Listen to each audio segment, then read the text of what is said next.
All right. Well, hello everyone. Welcome to week 5. Woohoo! Week 5. You just gotten finished writing your first essay. Hopefully, some people have not submitted their essay yet. So we need to make sure that we get that going and done. I haven't even started grading them yet. So at the same time, if you haven't if you haven't been able to submit your paper yet, you still got some time. I might not start grading them until tomorrow. I mean, there are only like 40 students total. If I grade 10 a day, then that means that your essay will be done by you'll get it back by Friday.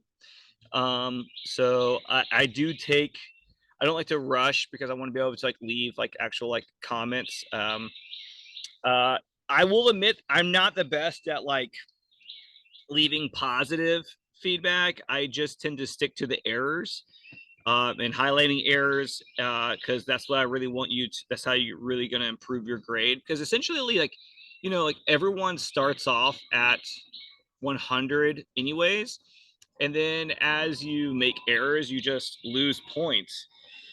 So that's what I tend to highlight. Okay. Um, so that'll be going this week. If you turn your paper, as long as you get your paper in before I'm finished grading everybody else's paper, then no late points. But once you turn in a paper after I've already given you a 0, that's when you will the highest grade you'll be able to get is a 70 without any errors. Okay, so there is that. Now look, we spent 4 weeks leading up to paper to essay 1. Okay, and I front loaded everything and taught you everything that you need to know for those for essay 1, and everything I taught you for essay 1 is the same thing you need to know for essay 2 and essay 3. So from this point forward, I'm not really teaching you new stuff. Today I'm gonna go over essay 2 because essay 2 is due 2 weeks from today, and then essay 3 is due 4 weeks from today. All right. I front loaded the semester with all the information, and now all we're doing is re-emphasizing. Okay. So I'm gonna go over essay 2 today. I'm gonna go over what you're doing, what's it gonna be about, all that kind of good stuff. But I'm not actually teaching you anything new. Okay. Uh, Everything that I'm grading essay 1 for, I'll be grading essay 2 for. Okay. So when you get your score back, if you make a 100 or an A on essay 1, awesome. Just repeat those same skills and that same ability for essay 2 and essay 3, and you'll be good. Okay. All right. So the things I'll be going over today are in the lesson 4. I'm sorry, the week 5 folder. I have the PowerPoint. Okay. That I'm going to be going over today. And I have the essay 2 template and example for the paper 2 outline, which I'm going to go over also. Okay. All righty. So here we go. Last week, I asked you to try to watch Moana and or Candyman, the first one from 1992. I'm going to go over these and use these as examples. I used Moana in my outline example, so it would be great if you had already seen these. It will make this presentation that much more meaningful, or easily able to comprehend or to like understand where I'm going with this. Okay, because this paper 2 is about a film. Essay 2 is going to be studying. It's a lot like essay 1, but instead of a short story, you're going to be studying a film that you'll watch. And this week is kind of packed. You have to this week you're going to have to find the film, watch the film, and write the outline for your film. Okay, this week. Do the research for your film this week. And because essay 3 is a combo of essay 1 and essay 2. Essay 3 is a paper about your book that you've been reading over the semester, and the film adaptation of it. So you are slated to be finished reading your novel by the end of next week. So like 2 weeks from today, you should be done with your book. Okay. All right. So this paper will be a lot like essay one. You will conduct research on one of the following perspectives that fall under sort of the sociopolitical lenses. Okay. The ones that I'm going to highlight, which I'm going to go over some more, is feminism. And also, I want to emphasize this. Like your films don't have to be for or against either of these topics. So, like for example, okay, your film, I'm sorry, yeah, your film could have a pro-feminist sort of message, or it can be anti-feminist. You can do an anti-feminist reading of it. Like this film does not promote these ideas of traditional feminist aspects. Okay, this film actually promotes gender roles in the household. Okay, or you can say this film is against it. Like you, it doesn't have to be supporting these ideas. You can say that this film is very anti this idea, or it's pro this idea. Class and capital, Marxist or capitalistic. If you watch the movie American Psycho is an anti-capitalistic film. It criticizes capitalism. Okay, but then if you watch a film like The Pursuit of Happiness, that promotes the benefits of capitalism. This idea of someone being able to rise their classes. They may start poor, but then through success, they're able to build themselves up. Wolf of Wall Street is anti-capitalistic, right? That's like, ooh, that's not good. But then I'm just thinking about this because Wolf of Wall Street is about how these people have become corrupted and soulless because of extreme wealth. Okay. But then I'm sure there's another, off the top of my head, I can't think of another film that's necessarily like pro the benefits of the working class people, of having a steady job, of being able to take care of your life. All right. So again, the film can be pro one or it can be against. Race and ethnicity. Okay. Critical race theory, immigration, nationalism. You know, you can say that a film is promoting, is shining light on the hardships of certain races. It's shining a light on the inequality of certain ethnic groups, whether that's immigration, people from other countries, whether that is people of color in America. All right. Or maybe you feel like the film is trying to promote something that's like it promotes balance. It promotes this idea that people of different ethnicities or cultures or racial groups, what makes America great is that we live in harmony with each other. Okay. Again, it doesn't have to have a negative theme to it. It can also be a positive film. Queer Theory, which I'll talk about a little bit, but this is essentially a film that, this is Pride Month, a film that promotes or that deals with, even if it's negative, a theme that is related to the LGBTQIA plus community. Echo Criticism is a film that discusses a theme that deals with environmentalism.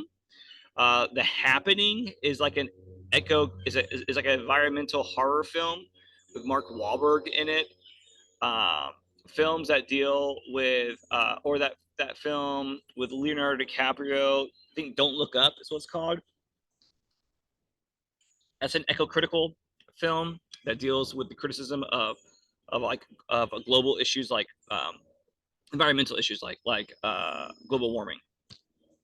Psychoanalytic, which I'm gonna go over some more of these in a moment, deals things that deal with like psychology, people's relationships, the complexities of trauma or abuse. Religious moralism, political affiliation. Okay. This deals with like maybe the film has a specific religious perspective, maybe is trying to make a religious statement about a specific religion, or maybe it's against a certain kind of religion, maybe it's critical of a certain religion. Conservative perspective, maybe this film is really shining a light on conservative values, or maybe the film is criticizing conservative values. And at the same time, maybe there's a film that is promoting liberal ideas, or maybe the film is altogether criticizing the problems with liberal ideas. Okay, so you will need to discuss at least two. So after you pick a film and you watch it and you figure out which of these you want to cover, which I'm gonna go over them a little bit more in a moment. Okay, then you will pick two elements or symbols or characters or events in the film that relate specifically to that lens that you'll discuss. You're not talking about the entire film in your paper. You're really just talking about two specific things that you're gonna this character and maybe like this symbol, all right, or this event that happened. You're not talking about the entirety of the film, all right. And then you'll be discussing the theme of the film overall and how it relates to the lens. Okay, so while you're pulling out two specific things that relate to your lens, then you will, in this third body paragraph, you'll talk about the film as a whole in terms of its message, its theme, and how it relates to this lens. Okay, so the paper requirements will be 4 full pages minimum, 3 secondary sources, the film. So on your works cited page, you'll have 4 listed. You'll have the 3 sources, and then you have your film. A works cited page, proper MLA formatting, integrated quotes with parenthetical citations, blah, blah, blah, blah, blah, all that kind of stuff. All right. So I want you to stick to these lenses. Okay, these are the lenses that we're talking about. Marxism. What does the film say about the negative aspects of materialism, wealth, and income? Now, I want to say also, listen, that it can be also capitalism, and what maybe positive thing does it say about like wealth and the necessity of having money? Okay, but like these films, American Psycho, Into the Wild, The Lady and the Tramp, and Titanic, they all speak about materialism, wealth, and income. Now, American Psycho and The Lady and the Tramp, they definitely speak more negatively about materialism, wealth, and income. Into the Wild and Titanic, these are, like you can't go either way with these. To one degree, it is though both those are about people, characters like Jack, or the main character Into the Wild, who they shun their money, they burn their money, they don't have value money, they want to have experiences, they want to travel around, they don't want 9 to 5 jobs, all that kind of stuff. Okay, and also both those characters, I don't know if you've seen those. The ending might be making a statement about those types of ideas. I don't want to spoil. Okay, but those they don't have great endings. Okay, so you can take that interpretation where you want it to go. All right, psychoanalytic. What does the film say about the complicated and contradictory human desires and nature? Okay, so Mind Games, The Departed, and Gangs of New York are both great films about main characters who want to get revenge, or they are trying to bring down an evil person, and so they go like they essentially go undercover into these gangs, but then they also develop conflicting feelings about these gang leaders, and about these feelings that, like, I know these people are bad and I'm supposed to bring them down, yet also I'm building an emotional connection with them. So, like, human relationships are very complicated. Marriage story. Yeah, this story about these two people who are ending their marriage, they're getting divorced, spoiler, yet they also like love each other and they're having like a really, really hard time. And so they want to be divorced, yet also they love each other, and they're very connected. So psychoanalytic is very much about the complexities of human relationships.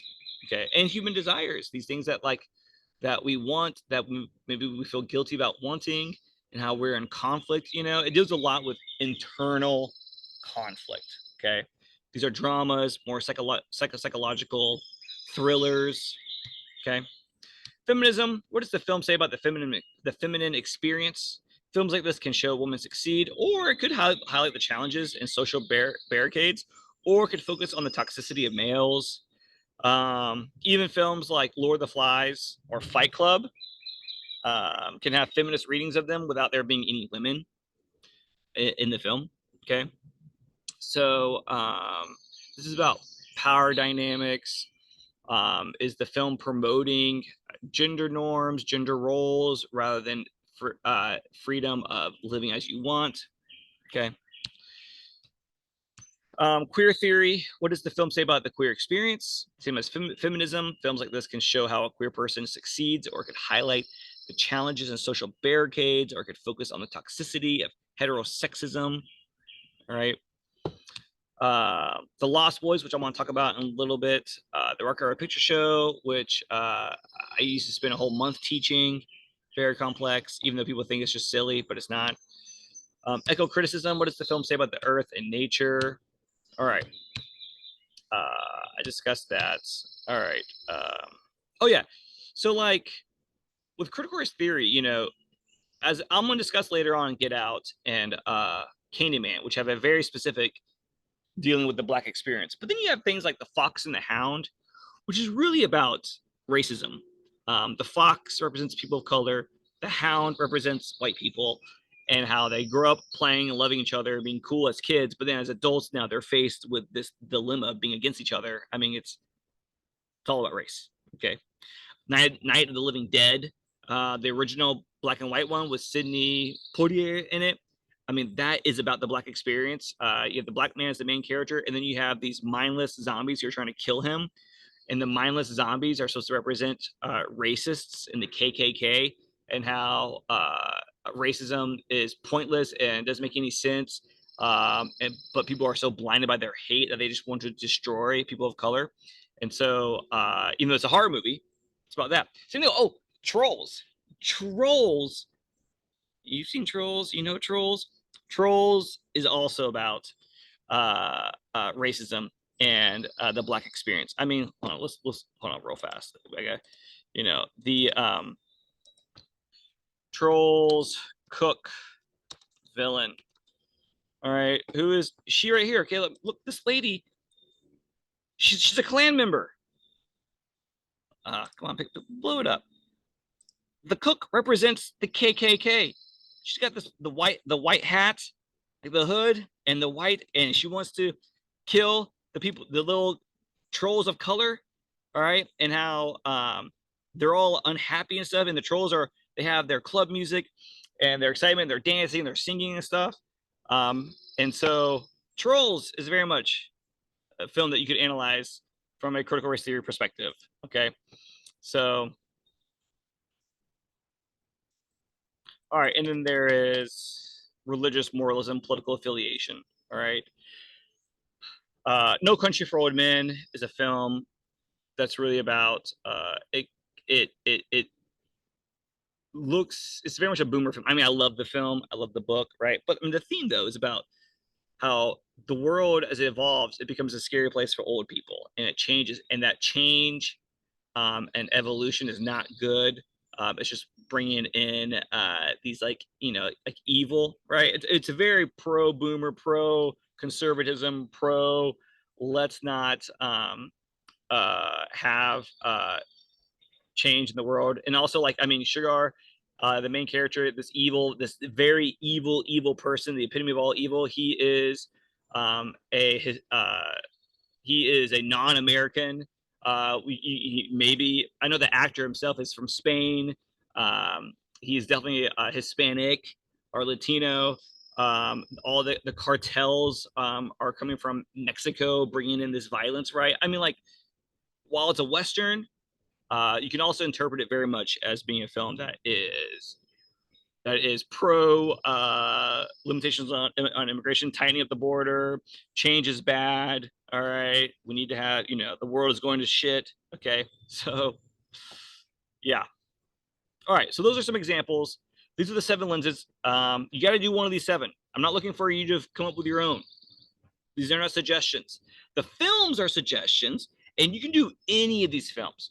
Okay, the only films you cannot use, that you cannot write a paper about for this essay, is Moana and Candyman.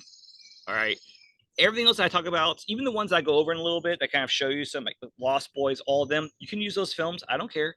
You can use Fight Club. You can do whatever you want to do with these. The only ones you cannot write your paper on is Moana and Candyman. Okay. All right. So listen, whether we're doing a film, poetry, books, novel, short story, analysis is analysis, no matter the medium. Okay. Film analysis is much the same as literary analysis. These are the things that you can think about. Theme, which you'll be discussing in your paper. Symbolism. I'll be just with Moana and Candyman. I'll be talking about symbolism. Character development. There are characters who their character arc is sort of represents the theme or the big ideas in the story. Conflict between characters, their choices, flashbacks, author's choices. All right. So all these things can be used to think about in terms of the film and analyzing it. All right. All right. So examples of what you'll be doing. Here I will discuss Moana, applying a feminist analysis, and then I'm going to discuss Candyman, applying a critical race theory analysis. All right. And then I'll briefly discuss some other films. And then I'm going to show you the outline. So I know we only have one participant. And hey, anytime you have a question, do feel free to ask it. Okay. Okay. All right. So Moana, here we go. Moana. Moana is a film that can be interpreted as a story that highlights the negative impacts that men have on women in society, even if it is unintentional. But that through female solidarity, women can help each other navigate and overcome the perils of the patriarchy. Now, as you will see, you can have theme. There's a multitude of theme in stories and films. You can have many different themes going on. I'm presenting here this idea of this theme is that women can help each other navigate and overcome the perils of the patriarchy. But like in my outline, I have a different theme. So I'm not going to be grading you whether or not your theme is correct. I'm just going to be grading you on whether or not you prove that this theme that you have interpreted is valid. All right. So it's all about proving your points. All right. So with Moana, we have Tafiti. She is the mother goddess island who gives birth to other islands. She represents women in the feminine spirit. Tafiti is women, the spirit of women. She represents woman. Woman. Okay. And then we have Maui. Ooh, Maui. Okay. Maui, demigod male who enters deep into the island of Tafiti to steal her power, armed with a hook. He is a deceiver. He shapeshifts. All right. He is no good. He is vile. Look at this picture of him, in the darkness, and he's grinning. Yeah, okay. He's deceived her. This is symbolic of men and their abuse towards women. He has his hook here that he reaches into to tear out, the center of herself. This hook, this is a phallic symbol. A phallic symbol is a symbol that represents a penis. All right, men's parts, and he's using it to abuse her. All right, is what define men as men. All right, and so a phallic symbol is anything that represents malehood. It's usually like a sword. It usually deals with like piercing.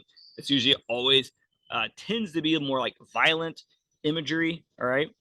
And so, like this scene right here, this scene symbolizes misogyny, male dominance, and the patriarchy in all forms.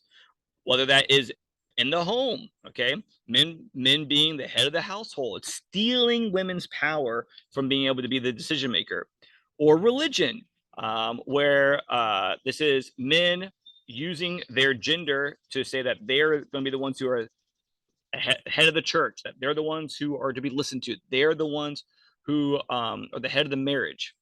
Women cannot preach. Women cannot speak in church. All right, they shouldn't be leading. Or like workplace inequality. Men get paid more. Men using their gender to justify why they should be paid more than women. Or it can be actual rape. The scene could represent men who rape women or sexually abuse women, or just when it says that he's like a shapeshifter, men who uh, manipulate women, where they don't rape them, but they say all the nice things that women want to hear, and they do all the nice things just to be able to sleep with the women and then break up with them and leave. All right. I don't know if you watch Summer House, okay, but West and Sierra, no good. So misconduct, or everywhere else where men use their gender to have power and privilege over women. Okay. And I got this quote from Raymond Pfeiffer in this article, the responsibility of men for the oppression of women, from the Journal of Applied Psychology. Okay. So like that would be maybe one of my symbols I discuss, this what Maui represents and his hook, and how it represents the patriarchy and misogyny and male dominance. Okay. And so then we have Taka. Taka, a powerful demon that attacks Maui, who is unbeknown is actually Tafiti. We find that out at the very end of the film, that Tafiti, after her heart, her stone is stolen from her by the fascist male Maui, she turns into Taka. Taka represents the rage and trauma that overcomes women who experience all the forms of misogynistic oppression. The women who experience sexual abuse, or who receive less pay, or have unequal familial expectations, or degradation in the church, or just daily mansplaining to them from men who think they know better. Okay. So this represents female rage brought on by misogyny and the patriarchy and abuses by men. And so darkness starts to spread across the ocean to other islands, killing all the fish and corrupting the crops. This darkness is a symbol. Again, this is another symbol, a symbolism of misogyny, because misogyny is literally a stain on society and existence. I didn't use this one in my paper, but if I was writing a paper, I could find some articles about like all the negative aspects of misogyny, like how that negatively impacts the economy, how it negatively impacts relations, blah blah blah blah blah. Okay, but this darkness is misogyny, and it's bad because this is killing everything. That's saying that misogyny is not good. And then we have Moana. We have Moana here, and Moana represents female empowerment. All right, all right. So while we have a phallic symbol for men, we have a yoni symbol for women. The conch represents yoni, and yoni is Sanskrit for womb. It's a symbol that represents women, a female symbol. Um, and so we have the conch that she goes after to try to catch. She's literally retrieving her femaleness. The ocean has always been personified as female. It's guiding her. Her female intuition is guiding her. And all this represents the unique ways women have to fight for respect for themselves, and how they comfort and bond with each other. Okay. And how they have to create, sort of like this like sisterhood and follow their intuition. All right, and then with the ending. So Moana, who confronts Taka, realizes that Taka is not something separate than Tafiti. She sees her. She sees her inner spirits. Moana, through her female intuition, realizes that Taka is Tafiti. She sings this beautiful song. They've stolen the heart from inside you, which is men. But this does not define you. This is not who you are. You know who you are. And so by seeing her and showing empathy and compassion and respect, Takal lets Moana place her heart back in her. Okay. And it breaks her shell. So you could argue this theme of women supporting women and solidarity. Beauty wakes back up out of Takal. All right. This is, like therapy, her breakthrough. Okay. But it's not an anti male film. Okay. through all this, Maui, who was the same person who abused her, he also came to like help her. So he had to humble himself and acknowledge that what he did was wrong. Okay, he's acknowledge their bullshit and change their behavior. This is what men can do. Tafiti forgives him and offers him a new hook since his was destroyed. The hook that was used to the part of his masculinity that was used to harm her, to steal from her, has been destroyed. And now through grace, she gives him back now a new hook, restores his hook, because men can use their genders, their gender for evil, like to overpower women and to control them and to subjugate them, or they can use their power for good. I mean, it's kind of Spider-Man-ish, okay? But that for equality and for support and all these kind of things. So we can end with another theme that, like, men need to not use their sex or gender to oppress, ignore, control, or cause harm to women, both physically, emotionally, socially, financially, spiritually, whatever. Okay, that they should be partners, not oppressors. Okay, because we can't have a society without men, and we can't have a society without women, or we would stop evolving and stop reproducing. That would not be good. All right, and then when we have balance between the genders, and we have peace and balance and respect on both sides, that's when we're all right in the world. Everything's great. Okay, so that's a feminist reading of Moana. Okay, and that is what I'm going to show you in a moment. That's how I turn that into my outline, and I'll show you my outline for this hypothetical paper. Next, we're going to have a Marxist and critical race analysis of Candyman. Okay. So if you watched Candyman, you would have noticed that the opening credits is this really cool shot that was filmed way before we had drones. This was actually had to be shot with a plane and a camera.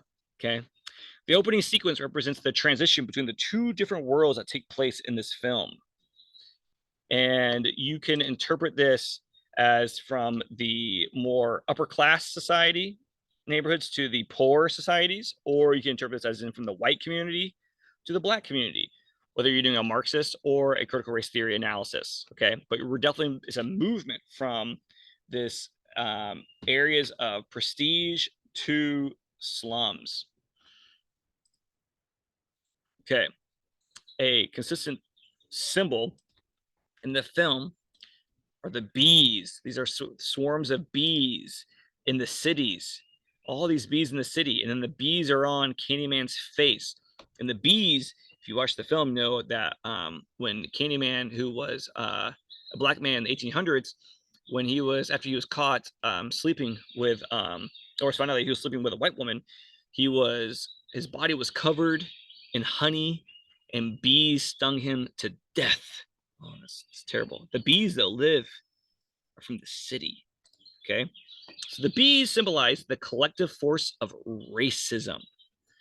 Individually, a bee is weak, but as a hive, they have power. And that's what racism is. Racism is a system. It's a system created to keep people of color down. There's a difference between prejudice and racism. Prejudice is just one individual bee. Prejudice is just a person who doesn't like other people of different ethnicities, and anyone can be prejudiced.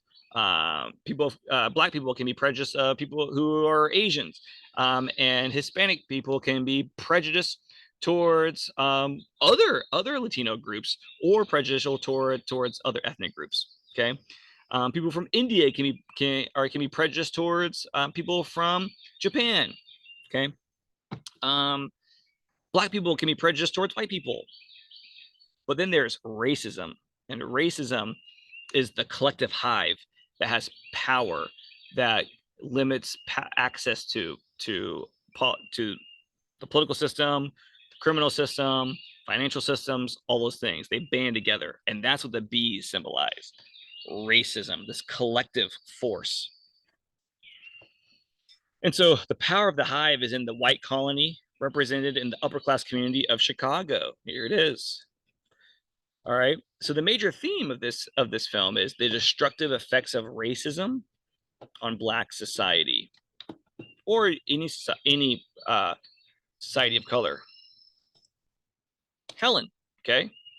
Helen, she evolves out of the city, and there she is. That's how we get to see her. We have the city and the white city, and then we have the bees, the beehive of racism, and then she evolves out of it. The white woman, the well-meaning racist, okay? She is the kind of woman who is, I mean, she probably votes liberal, she probably votes Democratic, but she's also an intellectual. While not a KKK member, she still lives apart from the Black community, sees them as ignorant, gullible, useful only for her own needs, and causes more problems than solutions for them. She's patronizing to them. She thinks she's being kind to them, but she's not. And the only reason why she's engaging with them is to write her dissertation. It's not because she's really trying to help them. She's using them for their mythology. Okay. And so if you asked her, hey Helen, are you racist? She would say, of course she's not racist at all. She voted for civil rights.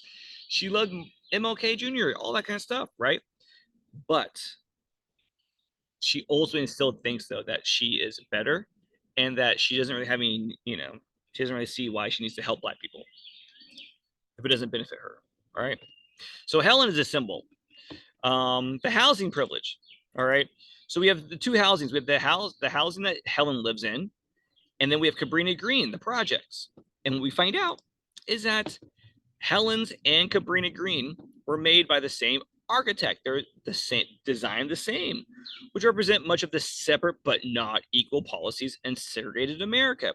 How is it if these had the same architects, why hers is luxurious and this one is not? Okay, this one's in a white neighborhood community, this one's in the Black community. America wants to present this idea of the unconstitutional policy of segregation. Redlining. In the United States, redlining is a discriminatory practice in which services are withheld from neighborhoods that have significant numbers of racial and ethnic minorities and low income residences. Okay. Freeways were used to segregate neighborhoods. These are just quotes from this book, this great book called The Color of Law, which talks about how any unequal communities were made distinctively by community organizers and city planners. Okay. The construction of highways are largely free to ignore environmental, historical, social, or other factors, allowing them to focus on the most direct route from one point to another. More often than not, though, that meant routing those freeways through Black neighborhoods where land was cheap and political opposition was low. Okay. So, like, these buildings are a symbol for systemic racism, using the system to divide groups of people and keep people in poverty in certain areas and people of wealth in other areas. All right, microaggressions, words and actions that indirectly, subconsciously communicate one's discriminative beliefs. Helen doesn't take any of the Black women seriously. Her best friend warned her about doing this project. Helen did not listen to her. The Black women who worked at her university told her, this is dangerous. She did not listen to them. This young woman who she interviewed in Cabrini Green about her project, also, she did not respect her fear. Okay, she doesn't believe them. Helen thinks she knows better. All right, and she causes more problems than solutions for them. So again, this is how ways in which Helen is indirectly racist. She might not say she is, but her actions show that she is. Okay, mirrors, another symbol. She's always seeing herself. How will this benefit me? She's always looking in the mirror. The mirror also refers to her need to look within herself and acknowledge her own cognitive bias. If Candyman represents the negative aspects of racism, which we'll get to in a moment, all right? And the way that she conjures up Candyman is by looking in the mirror and saying his name 3 times, all right?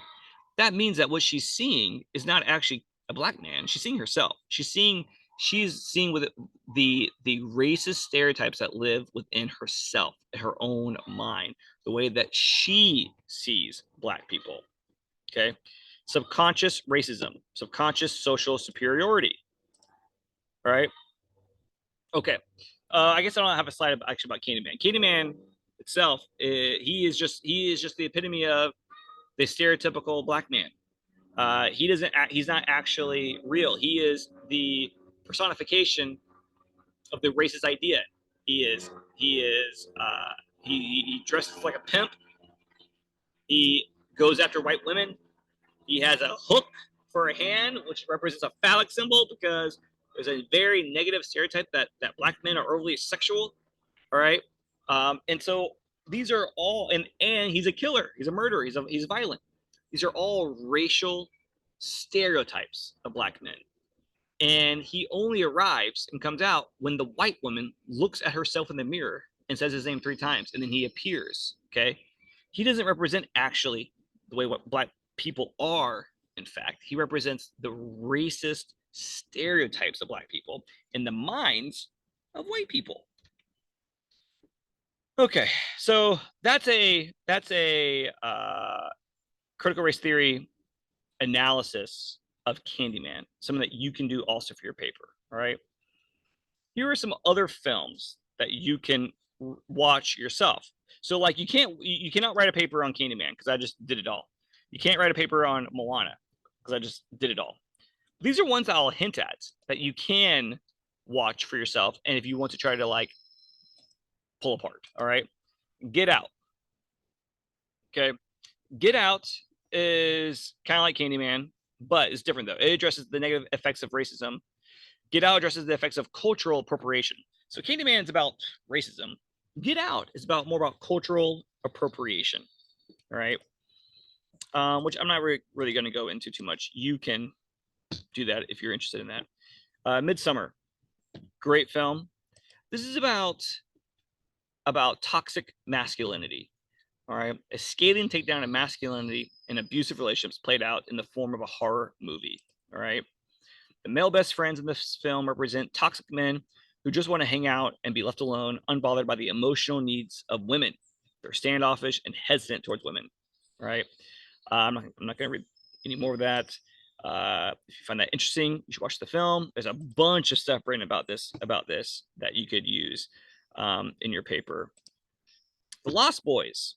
Okay, the Lost Boys symbolizes what's it like to struggle with your sexual identity. All right. This film is, well, it's a vampire film. All right. It's really about what the director feels it's like for young adolescent, teenage males who realize that they are gay, because the director of this film is a homosexual, and he felt very awkward and weird as a teenager coming to terms with his sexuality. So he made this movie. Now it's a horror movie that deals with vampires, but though it really is about dealing with one's sexuality. This is Michael. He becomes seduced by David to join the Lost Boys. David successfully entices Michael to become one of them when Michael drinks from David's bottle upon his request, a bottle filled with David's blood that would trigger Michael's transformation to a vampire.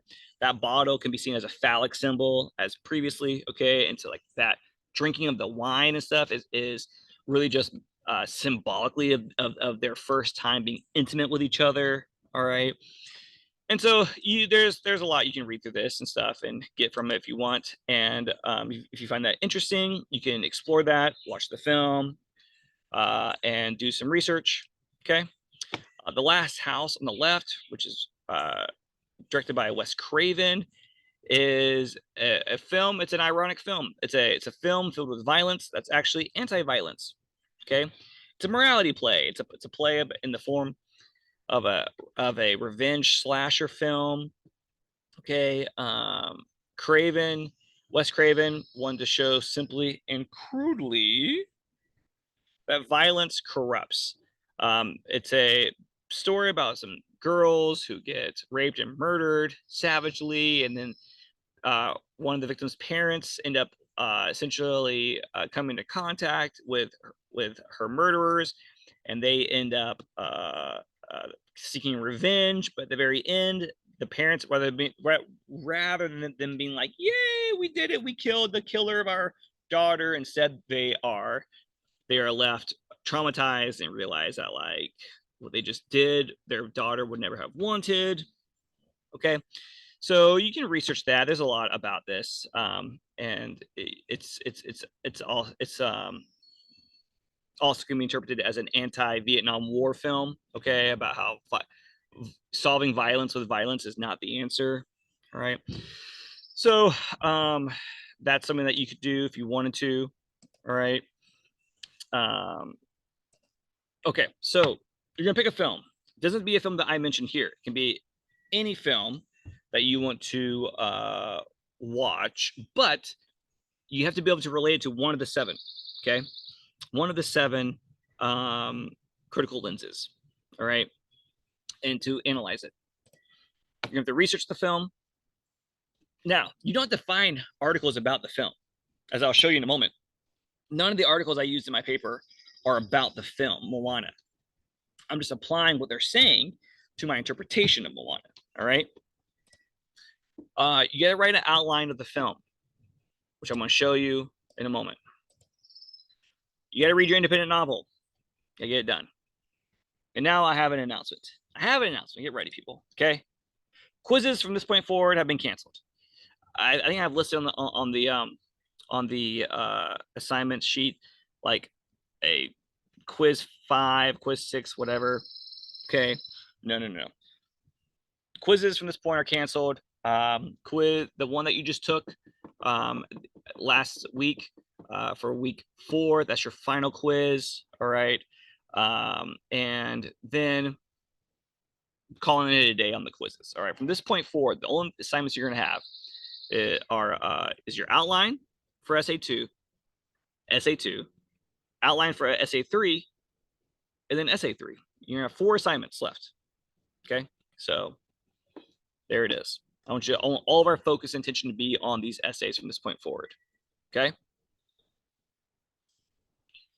All right. So with that in mind, we go to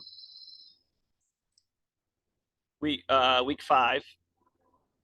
Here we have the paper 2 outline. Okay. The template and the example. Pull up the template, and this is the way it looks. Name, you put my name, class, due date. Okay. Title. Here you put the title of the film, put it in italics. State what you want to say. Oh, lens should be blank. Okay, state whichever 7 lenses you want.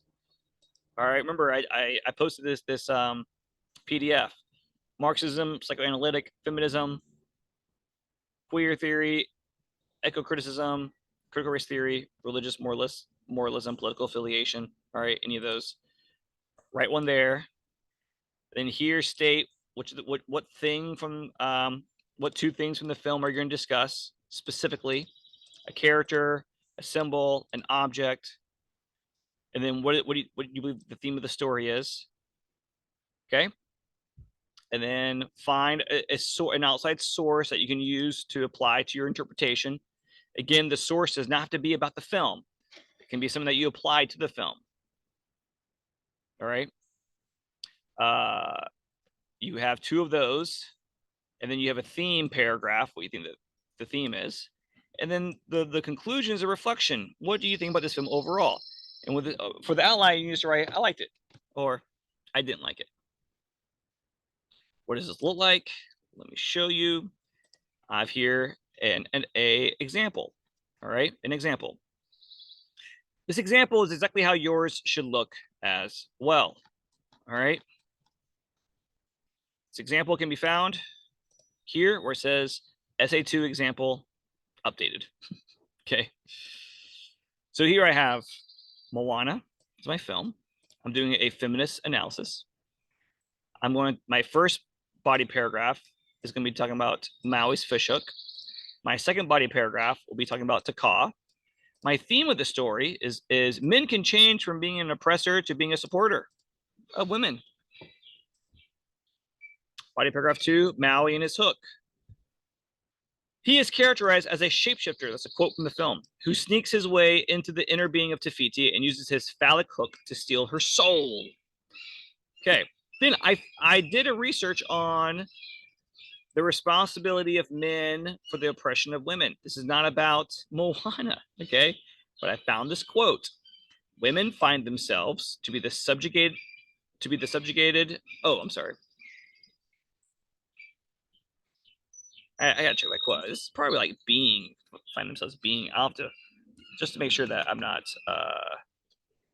I'm gonna put a bracket here. I'll double check that. Women find themselves being subjugated to misogyny, male dominance, and the patriarchy in all forms. In the home, religion, workplace inequality, rape, sexual abuse, sexual misconduct, and everywhere else where men use their gender to have power and privilege over women.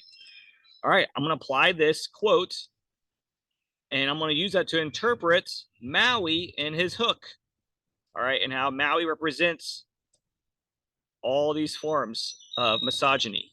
All right, the quote is not about Maui. I'm applying this quote of essentially misogyny to my interpretation of Maui. And then I have my citation here. Okay. Body paragraph 2, Taka. I have what I think Taka represents. Taka represents the rage and trauma that overcomes women who experience all the forms of misogynistic oppression, sexual abuse, less pay, unequal familial expectations, degradation in the church, mansplaining, etc. Then I did research and I found this article called Rage Muse, the novels that revisit Greek myths, giving voice to the women who were scorned, wronged, or forgotten. Now, this article is about Greek myths, but when I read this quote, I felt this applied so much to my interpretation of Moana.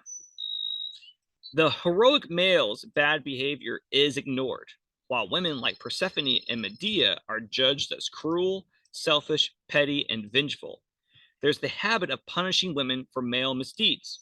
Okay, so like these are women from Greek mythology who were wronged by males, and these women became evil and angry. Persephone was kidnapped away from the earth and brought to Hades by Hades and forced to be his wife. And she was bitter and angry because she could no longer be with her parents or be on earth. And she was essentially forced to marry him against her will. She was abducted. Okay. And she became angry and frustrated. Yet she's just seen as being a evil, spiteful woman, even though she's really a victim of human bondage. And Medea is a woman who she murdered her family out of her love for Jason. And Jason eventually replaces her with a younger woman. And so then she becomes angry and kills that woman and kills his children. Okay. But she is the one who's seen as the evil person, even though Jason was the asshole who used her and threw her away. Okay. And so this idea that like these women are the ones who are seen in negative light when like the crappy things that the men in their lives did to them is completely ignored. That's just like Taka. Taka is seen as this terrible villain.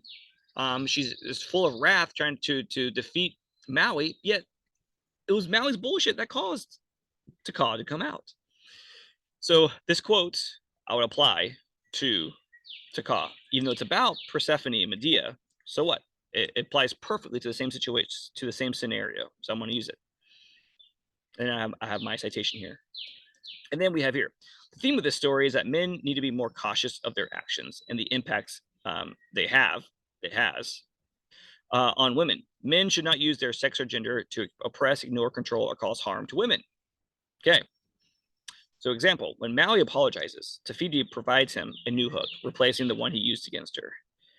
And so then I use this quote from Alexandra Solomon, Holding Space, How Men Can Support Women's Rage, from Psychology Today, which is one of the sources that you're allowed to use. And if men want to start addressing their behavior, here's what they need to do. So then I have my quote. To centering your opinions, experiences, advice, and emotions. Trust the healing power of just being there. You don't need to fix her, change her, advise her, or explain anything to her. Just be there with her, listen to her, follow her lead. And that final scene, Maui just humbles himself and he shuts up. Okay. And so this quote is not about Moana. Okay. But to me, I see how it connects perfectly well to Moana and my interpretation of Moana. All right. So I'm going to use it in my paper. Oh, my hair's all crazy. Okay. And then a reflection. What do you think about this film's theme overall? I thought it was great. And that's all I'm going to write in my outline because I don't need to write my paragraph in my outline. Okay. This is just for me to remind myself, oh, yeah, I agreed with it. So now my outline's done and I can turn it in. All right. So that's what you're doing this week. Finding a film, watching it. The film should not be your book. That's for week. That's essay 3. This is a different film. By the end of this class, if you watched Moana and Candyman, awesome. And then you watch a film for essay 2. And then you watch a film for essay 3. So by the end of this, ideally you watched 4 films. All right. If you're having a hard time thinking about a movie, or you're like, hey, buyers, I really want to do I don't know, pick I really want to do an echo criticism analysis. Can you tell me of a different film than Into the Wild and The Happening? Another one that you could recommend? Or hey, buyers, I want to do a psychoanalytic analysis of a film, but I really don't want to do anything that's too violent, like The Departed or Gangs in New York. Can you recommend a different one? Hey, buyers, I really want to do a film that I can apply a Christian or Buddhist perspective on. Can you recommend a film? So I don't mind recommending films if you're like, I don't know what to watch. All right. So I'm available to help you with that. But this week, though, there's kind of a lot. I mean, you gotta watch the film, you gotta analyze it, and you gotta find some sources. Okay. So yeah. If you have any questions, let me know. AU, do you have any questions? Yeah, I do. Okay, what's up? So, are we only allowed to use the same sources from Essay 1? You should be using any of the same sources from SA1. Oh, no, I mean, like from those websites.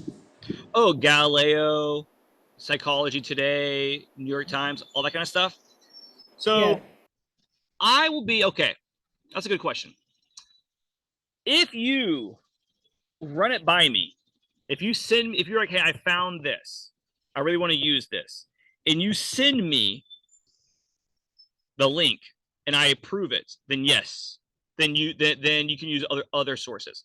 But I really do want to approve because I'm telling you, I get if I don't approve it, I just say, oh yeah, use whatever you can find. I get some crazy ass sources from people, okay, and that are really not necessarily reliable. So like if I review it and I'm like, okay, this seems like it's from a person who is, because I mean I'll get people who want to use presentations, like some kids random slideshow, like that's new.